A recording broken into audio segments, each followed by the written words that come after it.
Hello again. We have gone through 4 of the pillars of movement. Today we're going to go through the 5th, the final major pillar of movement, and that is a hinge. So we've learned how to do core stability.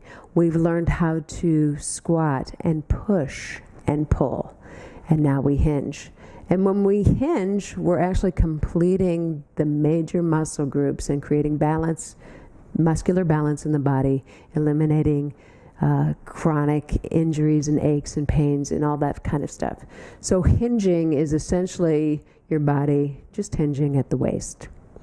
I'm going to show you 2 different exercises today because it's such a valuable exercise, and most of us, just like our pulling muscles, most of us are weak in our hinging muscles.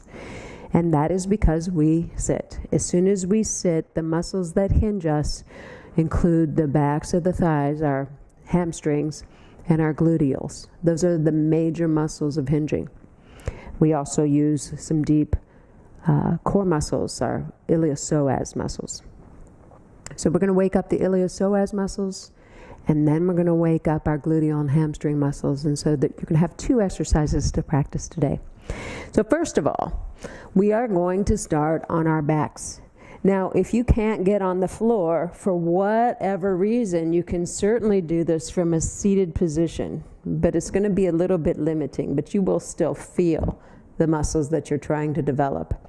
And then just straighten your legs. And take a moment just to make sure you're settled and your body's feeling pretty good. And then when you begin to hinge, again, that's just to hinge from the hips, straight just one of your legs. I'm going to start with my left leg because I know that's my weak leg, and you're going to stretch your toe mounds away so the whole leg is nice and strong. Stabilize your core. Take a big inhale, and then strong leg. Try to bring your leg all the way up to a 90 degree. So we stabilize this entire movement, staying completely mindful of what's going on inside of the body. And what that is doing is strengthening your hip flexor muscles, okay? And believe me when I say this, if you have tight hip flexors, they're also weak hip flexors, so we do want to strengthen them as well. All right? And then we obviously want to do the other side. So it's an active leg. The big toe mounds are stretching away. Exhale down.